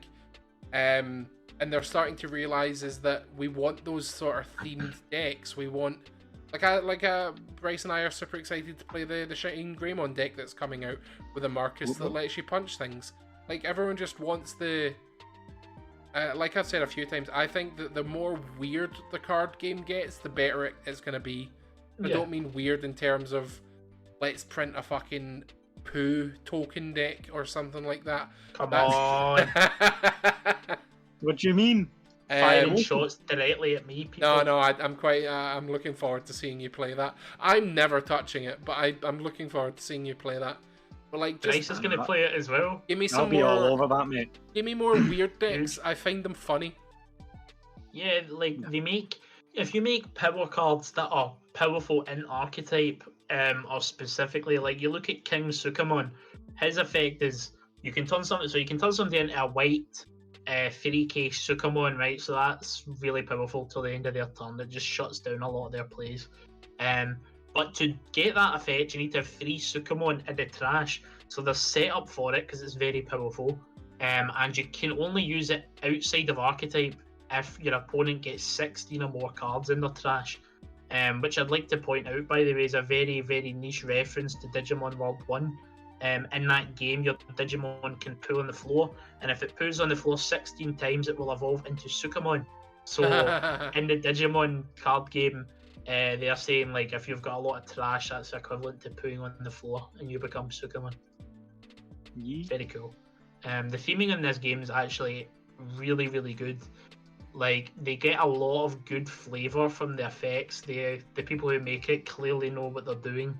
They're clearly lovers of the franchise, which is great to see. I just wish they would do it more often. Touching slightly more back on the rotation aspect, I actually think like the debut of RB1, I think that leans more to the idea that they won't rotate because they've reprinted every card that was good. Not just the ones that are still good, but that was good. So it's, even if you were to rotate from that block, say, and take that block out, all of these cards would still be here, and nothing that's been rotated out would matter. Yeah, and like, there wasn't really a big Digimon competitive scene for the first 5 sets. Yeah, we had store championships, and they had started to test the waters with the online events and stuff like that, but And yes, there was the World Championships and stuff like that. But other than that, they were still finding their feet with it. They'd had Dragon Ball for a while, but Digimon was their first sort of big, both Japanese and Western release. Dragon Ball is Western only. So they were like finding their feet with it, blah, blah, blah, blah, blah. And I've just completely forgotten what I was going to say. We were talking about rotation. Yeah, so like we've got a bunch of these cards coming out in the set, the reprint 1 set, that they all saw play, but at the end of the day it was just sort of very niche play. The next reprint sets 5 to 10, which I don't imagine would happen for at least another 2 to 3 years. That's going to be the set where things get really interesting, because if you can count if you think about the number of top meta decks from set 1 to 5, you're probably looking at about maybe 10 to 20 or so. But if you look at the top meta decks from set 5 to 10, you're looking at a good 50 or so decks, I would say. Mm-hmm. Really? I would say so. Well, the decks and just that are playable variants in Digimon sets are very wide, to be fair. It just tends to be very top heavy, but I think Digimon is good compared to a lot of other card games where I don't think you ever see a meta where there isn't like 10 playable competitive decks. Probably 10's even on the slightly lower end. I mean, I think set 9 was probably the worst we had it. Or actually, I'd say set 6 was probably the worst we had it with, just like the Gabibon. Oh, I'd stopped playing in that format, and our friend Chris takes pride in bullying me out the format because of Gabibond, which is a bit weird, but like it was a horrendous deck to play against. You just couldn't win. You either played Gabibond or you just lost every game you played against it. It was that oppressive. Like, I think worse than Melga, although maybe not now, but it definitely felt like it. Yeah, it's just because they keep it really kind of winds me up, honestly, because they seem to not realise. I think they do realise, to be honest. I think they are aware of how powerful they make these decks, and they pick clear favourites to give them these absolute nuts cards that are just 1-for-1 stronger, like undeniably, than other cards. Like, the other thing is, we're going to delve into this a wee bit in the near future when we talk about the comments, but they're completely disregarding the memory system with a lot of cards now, because they're just printing loads of stuff that says, when you do this, gain a memory or two, reduce cost, Cool Boy, Greymon X, Hydra say, perfect examples of it. What used to cost you 3 memory is now costing you 0. Oh no, but I tap my guy to do it. Right, but that's an advantage for you tapping your guy. You gain benefits off that, and you unsuspend and stuff, so it's literally not even a cost. And it's purely because the memory system it's good. It is a good thematic part of the game, but it is extremely limiting, especially when memory choking is a big thing. Like, if everyone just started at 3 memory regardless, I think the game would be a lot more different than what it is just now. But because you've got all these shenanigans, they have to print this memory stuff on all these cards now, just so you can do more than one thing on your turn sometimes. Honestly, I disagree, mate, because I think it has the opposite effect, where it kind of ties into what you're saying, in that memory choking is almost useless now, right? I'm D-Brigade, right? I choke where Garurumon every turn, and they go, nah, I don't care, mate, because I've got a memory boost set up. Nah, I don't care, mate, because I've got a Cool Boy here and I tap him and I go to 2 anyway, don't care. They need to have memory choking as a playable feature, because there's no counter to these decks that just disregard the memory line now. It's not like memory choking was a huge problem. We need to print this shit to stop it from taking over the meta. It's more like memory choking has faded out of existence because they've printed this stuff now. It's because most decks can't choke you to 1 every turn. Like, to do so, you need to have like reliable 2-cost stuff to do, I would say. Yeah.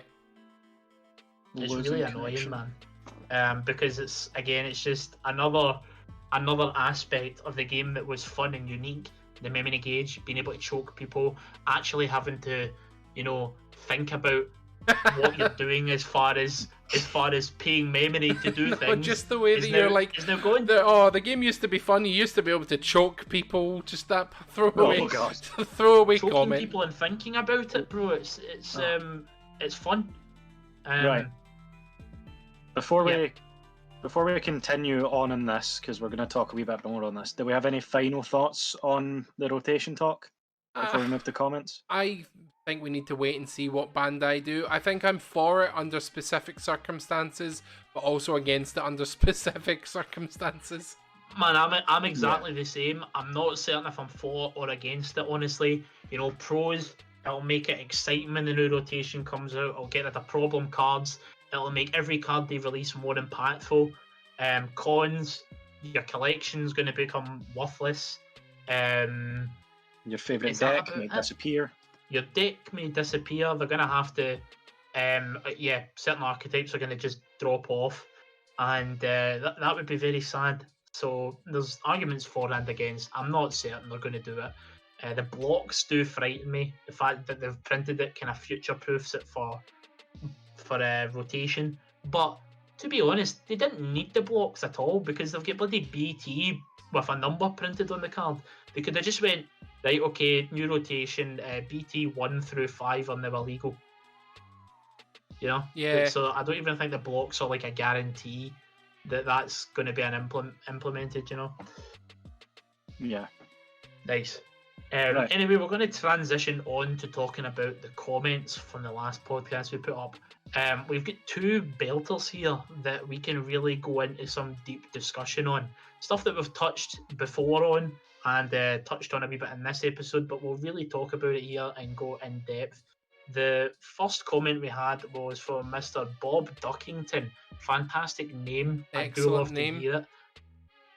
Yeah, thank you very much for the comment, Bob. It's been a great read, to be honest, and keep your opinions coming, guys. We do love to hear it, and if it's something very, very interesting, like Bob, Mr. Duckington's talking about here, it will get featured in a video, and we'll have a wee discussion on it. So Bob goes on to say, people are saying the game's dying because it's basically a different game now, and it's not what people want to play.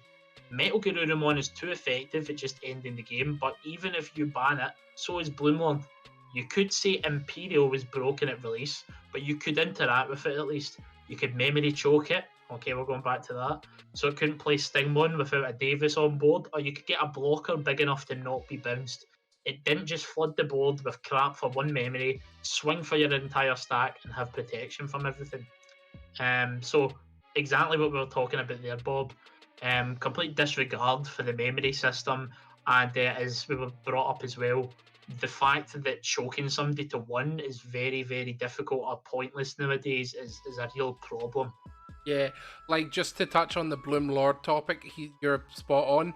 If you give me 1 memory, which is the legal mandated minimum when you pass a turn, I can go into a level 6 Bloom Lord from 1 level 3 and still flood the board, because all it takes is 1 memory.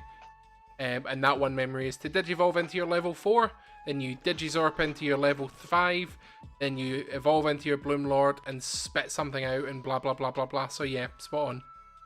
It's even worse when you think of like if they had a pre-prepared level 5 in stack, they can get to 2 megas for 2 memory. Yep. It's insane. And hit you for 2 checks piercing 14k. Yep. And bounce anything to the bottom of the deck. Yep. So it's just absolutely nuts. They need to start going back to, the kind of classic way things where you can actually, you can predict what they're going to do now based on the memory you give them, but there's not these kind of cut-off points anymore. Where Garurumon's cut-off point is paying 3 memory to go into the level 5. Yep. But even then, they've got 1 memory boost, that cut-off point is gone. They've got one or 2 cool boys, that cut-off point is gone. They've got a Hammer Spark if they're playing it, the cut-off point is gone.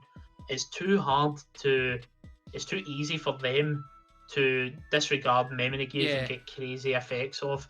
And if they wanted to make the gimmick of X antibody, you can evolve for 0 or you can evolve for 1 and get a cool effect off. Fair enough. but it's the fact that you can even get to the level 5 normal card that isn't an X antibody off of one memory. Yeah, like, it used to be a case of, turn 1, I evolve to level 3, maybe play a guy out or play a tamer. Opponent does the same thing. Level 2, okay, I maybe go into a level 4, or maybe just go into a level 5 if I've already got a 4 out in my turn. Or same thing again on my opponent, and then you slowly build up and then you start attacking.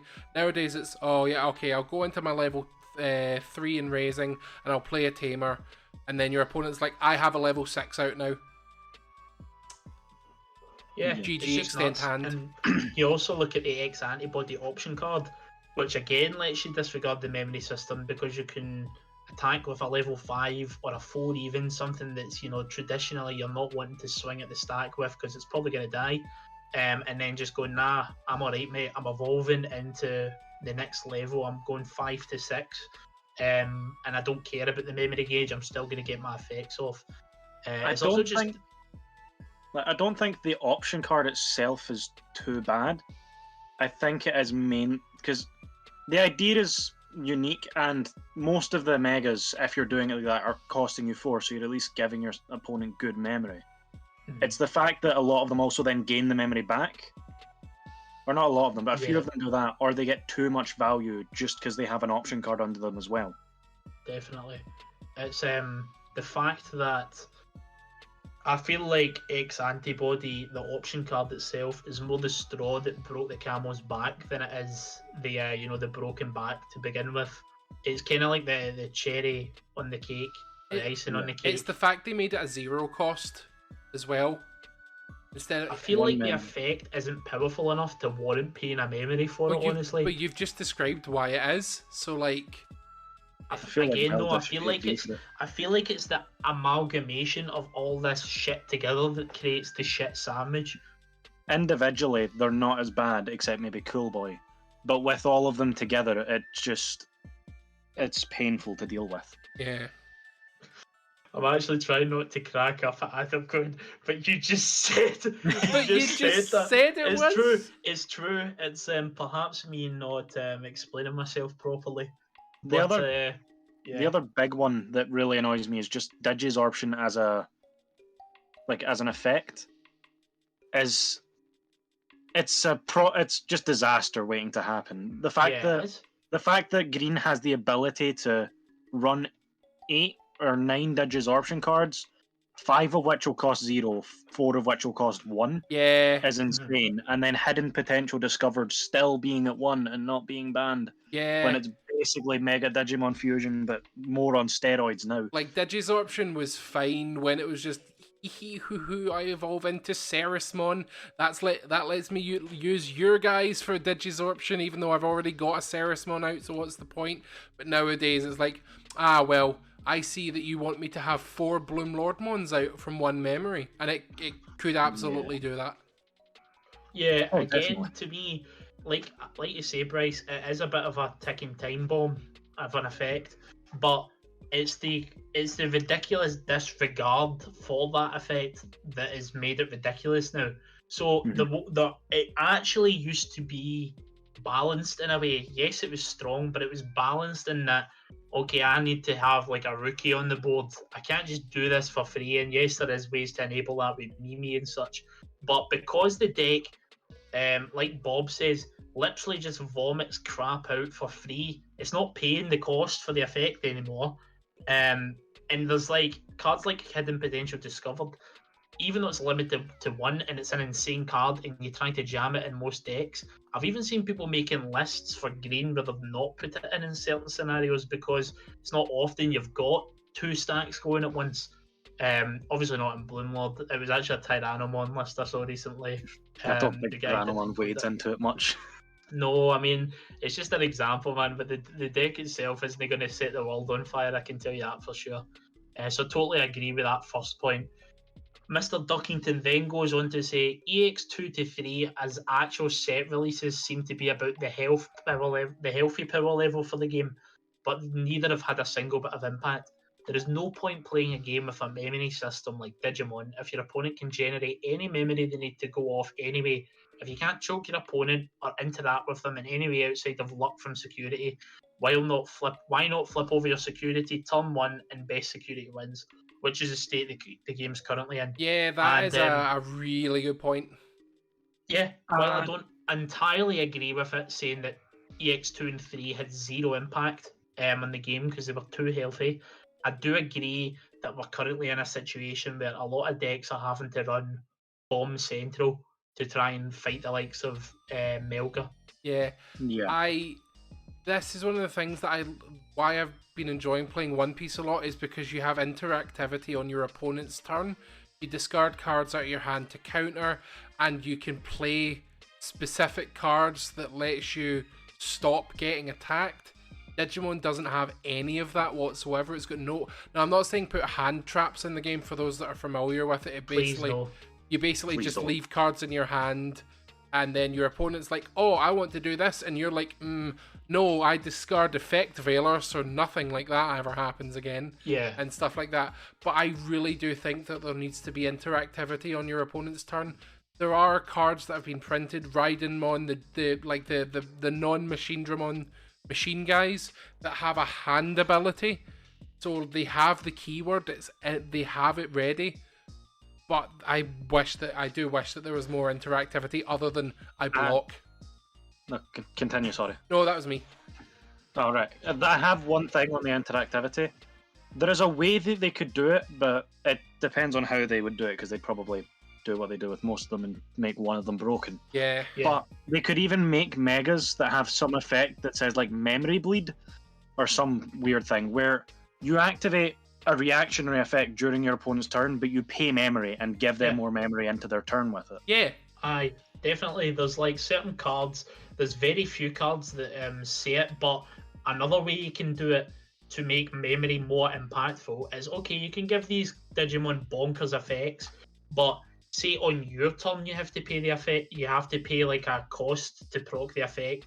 So like you could go into Melga X, for example, but to unsuspend and bounce you need to pay 2 memory to do that. So you can't just do full combo, Bob's your uncle, Sally's your dad, they've got no security and you've bounced their whole board. Well, they sort of experimented with that a while ago. It. They sort of experimented with that a while ago when they were like, it was a couple of red cards where they were like, you when attacking, lose 5 memory. It was the Metal Greymon or something like that. But it wasn't. Yeah, those are set 1 to 3. But it wasn't even things like that. There was a few cards that they printed where it was like, at the end of your turn, lose X memory. And it guaranteed you that if you wanted to do this strong effect, or what was a strong effect at the time, now isn't, your opponent's getting more memory regardless, because that effect, you cannot remove the lose 2 memory effect. It doesn't.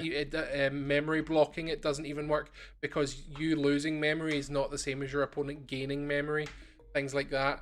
But then they just did nothing with it. Yeah, it's really annoying, man. I think it's just, I don't understand it, honestly, because it's just complete disregard for the power level of the cards they're printing. I think they just need to be aware of the actual, so like back in the day, we mentioned this last time, the cards, you could kind of understand what 3 memory would get you, right? 3 memory gets you a rookie, it'll get you an evolution into a good level 5 or something like that. But now that 3 memory gets you your level 5 and it gets you like a pop on board, or it gets you a free tamer, you're getting too much bang for your buck from the memory system now, to the point where it's completely diluting the system. Yeah. The other point that Bob said here is the EX2 and 3 sets not having much of an impact. It's kind of true, to be honest, with EX3 at least. Like, apart from the support for Bloom Hydra, we've seen very little impact on the meta, and it's a bit sad. EX2 at least had, well, I hate them, but they had D-Reaper. Yeah, so that one EX2 at least had I some think impact. was pretty impactful, right? Like, you got Yeah, Gallon was a good deck, Beelzemon became a good deck for like one set. It's just, you compare it to because they say it's an expansion set, right? I think they intentionally support underpowered decks in them, as opposed to trying to create new archetype city that are going to be tier 2, tier 1. I don't know about that because EX3 specifically, most of it is, other than the green and black, I think the rest of it's mostly new, isn't it? Or a new way of playing an older deck. They don't really support the older ways of playing them. There is a lot of new decks from EX3, like Lynx Dragon, Dobrik Mon, but a lot of the stuff, I mean, if you want to talk about 4 Great Dragons, and then there's Examon, but there is like, it's a kind of a good combo of support as well, because you've got like the Guilmon stuff's pretty good, the stuff for B Brigade that's just an alternative way to play the deck. What else did they have? They gave play from blue sources extra support, and it literally just had the garbage Waymon stuff from before. So there is a wee bit of a mix, a healthy mix, I would say. But to say that EX3 has shook up the meta is definitely false. Though I wouldn't say that's a precedent for all the EX sets being garbage. I think almost 2 is the outlier, because 1 was garbage. We spoke about that before, but 2 had a handful of good meta decks in it. I don't think EX1 was ever intended to be meta relevant. I think it was just to be like, here's these old cards that we're reprinting in the new stuff. And I really like the old the designs and stuff like that, and the old card throwbacks and stuff like that. I tried to make Venom Myotismon work and it didn't work in the slightest, so RIP my life. But yeah, and the final comment from Bob says it's never going to happen, but cards like memory boosts need to be restricted or banned. Giving you a search for cards you need and extra memory with no way to interact with it is just plain dumb. There's no way around it. They're degenerate to the game and make memory setting tamers basically redundant. Yeah. So we actually did talk about that earlier on. The impact of playing a memory boost tends to be much more instant, and because the game's much more faster, you know, tamers are getting their pivot turns off by turn 3 every game, really. Memory boosts are a lot more valuable in this kind of meta and climate we're in. But I think it's wrong to say that memory boosts are broken, because let's say if every deck was playing 4 memory boosts, man, you run the damn Black Mouse Chumon and you laugh. I think I'd like to see them print the memory blockers for the other 3 colours as well, and then it's your decision whether you put them in your deck and sacrifice a bit of, I don't know, tribalness or whatever it is that you're building for the memory blockers or not. Even just taking the danger of paying the 3 memory for the memory blocker to oppose their memory. Yeah, like, it's so easy to nuke, suspend, or just get rid of or bottom deck a level 3. I do think that they need to do the memory blockers for everything. That's exactly what I was going to say, man. Or they need to give them unique effects, like maybe the black ones get blocker, or the red one can't be bounced, or the yellow one can't be deleted, or something like that. I really like the to make them have a bit of flavour. I really like the theme they done with the Jessamon and Ragnarlord, where they gave them their own specific option. Jessamon lets you reduce the Digivolution cost. And what did Ragnarlord one do? The black one lets you hard play an expensive piece. Like I want the top of the deck. Like, give me more shit like that. Give me a Shine Greymon specific option. You know, give me there is one coming out. Like, give me more stuff like that. That it's got a delay effect. It's not gonna gain you memory, but if you happen to be playing that specific deck, it's built for. It'll give you a bonus or something like that. I don't know. Do a yellow memory boost where it's like search top 4 for something, and the delay effect is minus something by 1k. Yeah, I think they need to make a better job in general of giving themed option cards to archetypes, because I mean, you can say something like Gaia Force is themed because it's got War Greymon on it, but you can use that in any red deck. A lot of the time it seems like when they make these option cards that are archetype specific, they're quite ass. Looking at you like Mega Blaster, and the card for Chaos Dramon that's like Hyper Infinity Cannon, and you can use it if you've got a Machine Dramon out to de-digital someday. Justice Kick, you know, all these things that are just like generically good. The option cards are either generically good or they're garbage in archetype. I can't really think of many examples of cards that have the Digimon from the archetype on it, and you can only really use it in that archetype and benefit it specifically.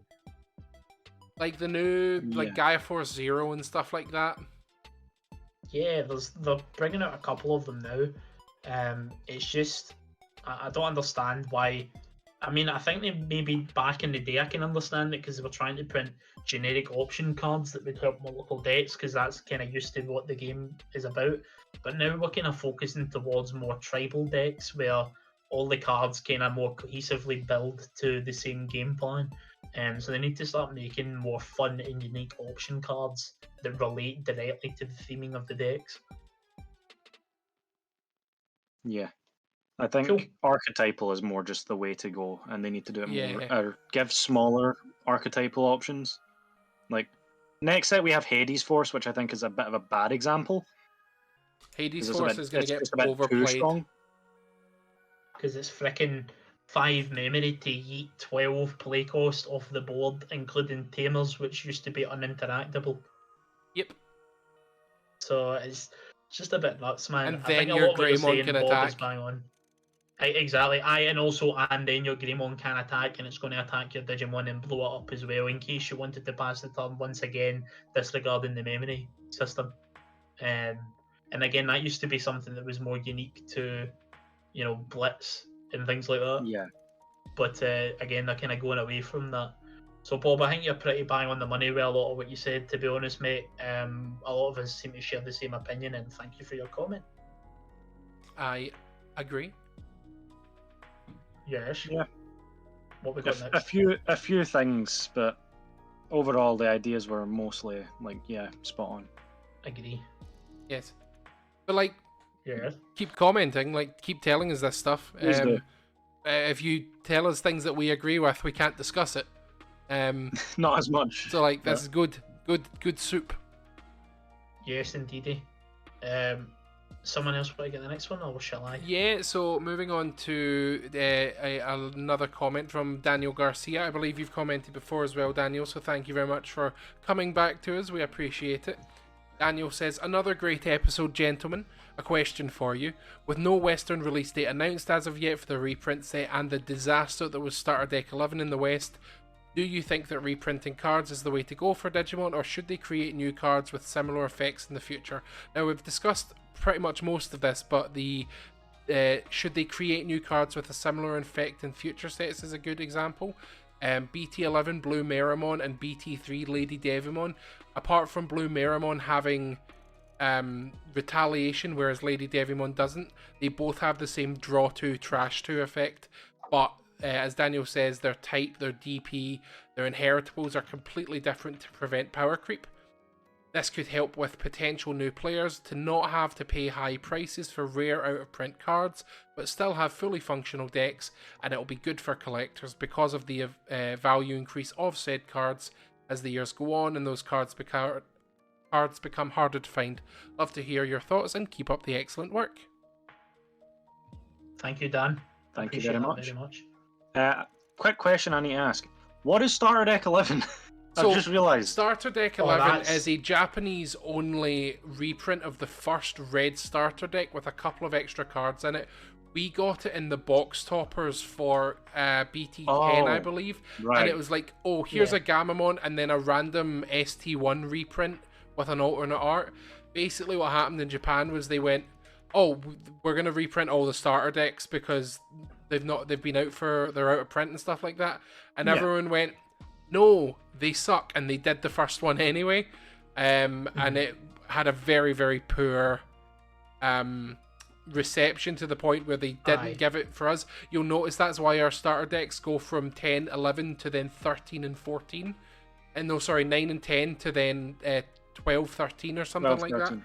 that. Because there is no starter deck 11 for us. Yeah. Alright, okay. If you're not Just had to have that terminally- clarified because I was a bit lost there. Exactly, man. So I'll sum it up for you. If you're not terminally online in the Digimon space, essentially, this was when everyone was kicking off that the Greymon and Tidy prints were random toppers in packs, promo packs in the top of BT10. Right, okay. Yeah. Because those were basically, this is the reason why I think it was a wee bit overblown, right? I think it's pretty scummy the way they did it, but I think it's pretty overblown because essentially the only cards that people play a lot and that were expensive at the time and hard to get were Greymon with the security plus War one Greymon. and tie. Yeah. War Greymon as well, yeah. Yeah. War The Greymon, what War one was it? It Greymon was that's 400 of them? Delicate Plan. Oh, was that? That wasn't in the starter deck. That was in BT1. No, but they added a couple of BT1 cards in. As Yeah, well, because but I remember That's pulling used to one be, of man. those I didn't know War that they Greys as a reprinted box them. topper. But yeah, like Oh right, I didn't know that. I thought it was the I thought they reprinted the crappy. No, it well, was- would have made sense it was- as well. The starter deck one that gives you a security check for every 2 Digivolution cards. no, it was basically like, here's an upgraded first starter deck, and all of the players pretty much went, half of these cards, if not more, are just vanillas and suck. Yeah. Why are you giving us Drop this? Biomon, I'm looking at you. To the point where they bullied Bandai so hard that Bandai have just went, okay, here's the opposite end of the spectrum. Here's a super premium Beelzemon advanced deck set, and you're like, this isn't the middle ground here, but okay. Still Does good anybody Oh, yeah, know still the good. RRP? Does anyone know the RRP for that deck? It should be So, 1999. Really? That's so cheap for what it is. I don't know. I think that's really cheap, man, because you're getting like a lucky pack in it that could get you a pool that's probably going to refund like the deck price and then some. You're getting really good reprints. That for time I opened up Beelzemon. a random green starter deck and pulled a Lucemon out of it. Woofed. It was very nice. Money refunded on purchase. I think the starter decks are pretty good in Digimon for value. Like they always seem to have cards in it that get you like a large chunk of your money back. If Oh you yeah, sell for them. sure. Like the memory boosts were all sitting at like £2 each, and you got a play set of each of them back in Yeah, the day. the alt art tamers are sitting for a good alt £4 or art £5 tamers. each, and you're like, but that's the cost Aye. of the deck. But nobody seems to care for some reason, and I'm like, just buy a starter deck. You'll get the things you want. Yeah, A lot of and people more. even say like, "Oh, but I don't want to pay for the starter deck just for them," and it's like you're going to pay more for them if you're just buying them separate. Yeah. So sell the rest of it. It typically works out that because most of the time people don't want the starter deck stuff because most of it comes as a 4-of. There's maybe like two 2-ofs in the deck, and then your promo stuff.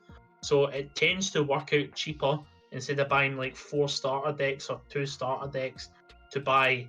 If you want everything, you buy one and then you buy your extra stuff. Or if you don't want the actual starter deck contents but you want the promo stuff, it does end up working out cheaper to buy the promo tamers. Like if you want 4 Davis, for example, 4 of the alt art Davis, it's going to set you back right now about £20. But if you wanted it out of the starter deck, you'd end up paying £40, and then you'd have a lot of junk that you couldn't really sell. Yeah. So it does make sense a wee bit, but I can see where you are coming from. The rest of that comment, so the starter deck 11 stuff was really annoying, to be honest with you. Again, like I said, I thought it was a little bit overblown because people were basically chasing like 3 or 4 cards out of the whole set, but making it inaccessible was just a real annoyance. Yeah. And I think the reason they might have done it as well was because I've covered this slightly before, but in BT10, Bandai were absolutely bricking themselves that it was going to completely bomb in the West because we have no love for Digicrossing or Digifusing, as it's Yeah. called over here, Digimon Fusion. because that completely shat on the franchise over here. Yeah. When that came out, and then Digimon like went on a bloody hiatus for like 8 years because it bombed so hard. Yeah, I can see why. I started watching Digimon Fusion, and then I immediately stopped watching Digimon Fusion because I was so bored. Yeah, it's like the anime wasn't great. And there No. wasn't really any good card games for it. A lot even of people any. were really complaining about it. Like there is such a substantial gap with Digimon, apart from the Digimon MMO, which we should definitely do an episode on it at some point because I've got a lot You to can talk teach about me about it. that game.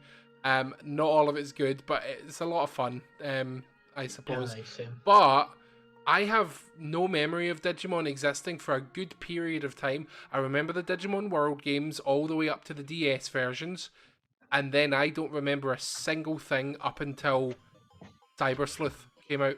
Yeah, well, that's literally what happened, man. So there was like a massive hiatus where they just stopped releasing stuff over here, and then they tested the waters with Cyber Sleuth because the game is very Persona-like, and Persona was doing very well over here. They thought, well, let's let's push the boat out. There was a massive community outreach because Digimon became like a niche, hardcore fan base thing for a while. So there was a massive outreach for them to port Cyber Sleuth over.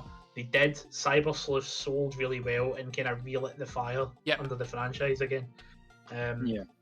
So anyway, because of that, BT10, they were terrified. Also because in Japan, people were legit quitting the game over Cross Heart.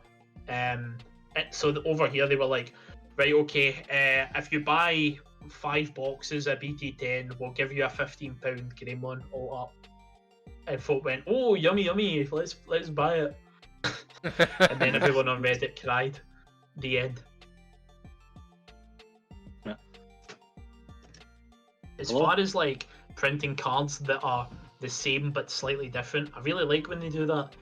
Honestly, like although the Blue Meramon, as Bob goes on to say, is not exactly the same, it's slightly better. It's similar enough to the point where if I was making a deck profile online and a wee guy commented, Callum, I don't have Lady Devimon, what do I use instead? I'd be like, mate, there's an uncommon of that in BT11 you can sub in for that does a very similar job. I think the Meramon, if you're not playing the what's it called, Mastamon deck, I think the Meramon does just a better job overall. Yeah, retaliation as it's well.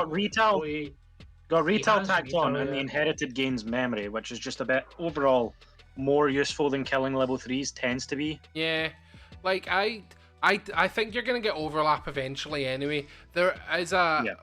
I think we're a long ways off of. I think we're a long ways off of it, but there is a finite number of effects they can feasibly put in the game. So I think the overlap is just sort of natural. Now putting it onto 2 purple level 5s is for the same evolution cost is kind of like stop doing that. Maybe give it to blue or something, but blue do completely different things anyway, so. But Daniel's point is more so that it makes it easier for people to get a hold of it. Yeah. Thankfully, Lady Devi at least is one of the more accessible old cards. It also lets people play more of their favorite Digimon. Now, I don't care too much about Lady Devimon. I think she's a cool Digimon. But like I've spoke about before, I don't like the way that all of those Digimon are sexualized. I think it's heavy weird. But weird. I fucking love the Meramon line. Since I saw Demi Meramon to Blue Meramon to Skull Meramon, and then it doesn't have a level 6. I love the Meramon line, so I would be way more likely to play Blue Meramon as opposed to Lady Devimon, purely off of the aesthetic factor alone. And looking at the card art, looks fucking cool. Yeah. Best bit about Digimon. I'll preach it all the day. And then I'm sitting here with my Lady Devimon, very good art, playmat like that. Oh, I want to run Lady Devimon instead because she's very cool and epic. Yeah, and that Blue Meramon art is from Digimon Cyber Sleuth, because there's a boss Blue Meramon that you fight in digital space. Man, so much love for the funny references in the cards. Much more another way they express their actual love of the Digimon franchise. And you love to see it. Yeah. Anyways, I think that sounds like a good wrap-up point. That is a perfect place to wrap up. Yes. Well, thank you very much for listening, everybody. Let us know your thoughts in the comments down below. The question of the week is going to be, what do you think about the idea of set rotation? Do you think they should implement it? Do you think it would help the game overall, or do you think it would hinder it? It's an interesting topic to be sure. Thanks everyone for watching, and thanks for commenting. You will catch us in the next one. See you very soon. Bye-bye. Bye. Bye.